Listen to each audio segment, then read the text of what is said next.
vamos ver que as cidades mudam, não é? Como eu falei, elas passam por um processo de desenvolvimento.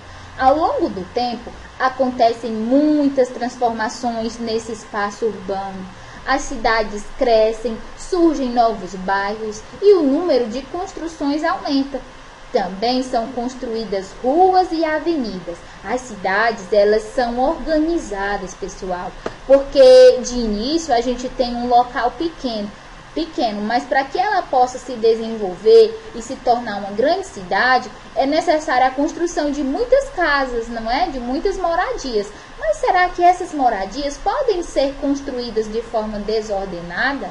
Não, é necessário uma organização. Então foi por isso que surgiram os bairros, em que cada bairro vai ter aí várias ruas. Vocês sabem quais os bairros que vocês moram? Sabe o nome de sua rua? É importante que cada criança saiba.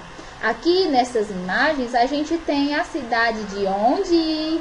A cidade de Itauá, há muitos anos atrás. E aqui a gente vai ter também a nossa cidade. Observem a diferença aqui na primeira imagem. As construções, elas eram bem mais simples. E já na segunda imagem, a gente vai ter uma cidade mais organizada. A gente vai ter o parque da cidade com a lagoa, que foi uma construção feita aí no centro da cidade que antes não se tinha. É importante saber, vocês crianças que já nasceram com o parque da cidade, mas que antes nessa área a gente só tinha parte da natureza ali com algumas árvores e terras e não tinha construção nenhuma, entenderam?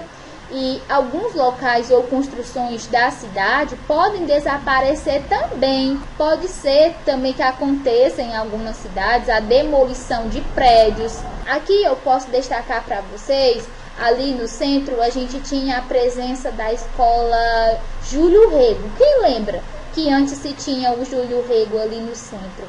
Depois essa escola teve de ser demolida para que fosse construído um estacionamento para as motos. Vocês sabem onde fica? Então, gente, aí a nossa cidade ela teve uma alteração, ou seja, a construção da escola desapareceu e deu lugar a outro local com uma outra função, que é a de guardar as motos da população que precisa circular o centro. Aqui também o livro traz um outro exemplo também, além desse que eu dei da nossa cidade, a gente também vai ter casos de museus que são construídos a partir de uma casa que foi importante para alguém, e aí eles consideram necessário preservar esse local e dar um nome de museu e cuidar também para que seja um local visitado pela população.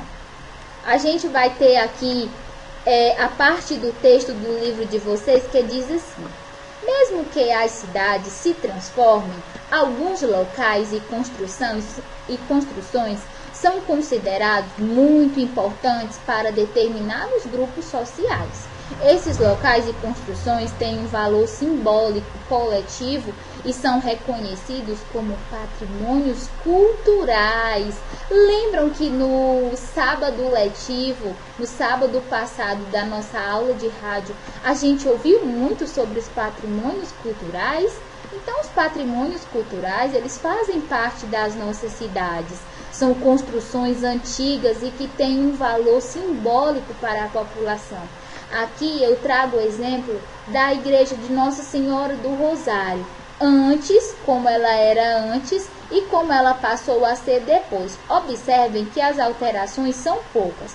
Aqui a gente vai ter apenas a amplitude dessa igreja nas laterais, mas o centro dela permanece o mesmo, ou seja, as pessoas não destruíram ela para mudar. Não, eles apenas ampliaram essa igreja, mas continuou com a mesma estrutura, o mesmo design de antes. A igreja, pessoal, ela é um patrimônio histórico-cultural para a nossa cidade. Por quê? Porque ela retrata a fé de um povo, de uma religião, que é a religião católica. Como vocês sabem, a nossa Igreja Católica, ela foi uma das primeiras construções aqui na cidade. Então, por isso, ela é considerada um patrimônio histórico cultural, porque de início ainda não tínhamos as muitas religiões que hoje temos, que todas são importantes, não é?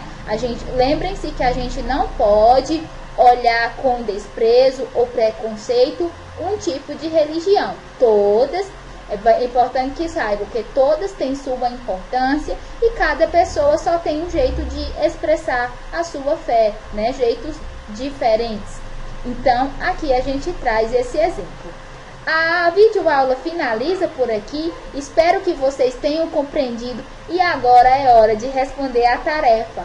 Um forte abraço da tia Rosane, um beijo e tchau, tchau.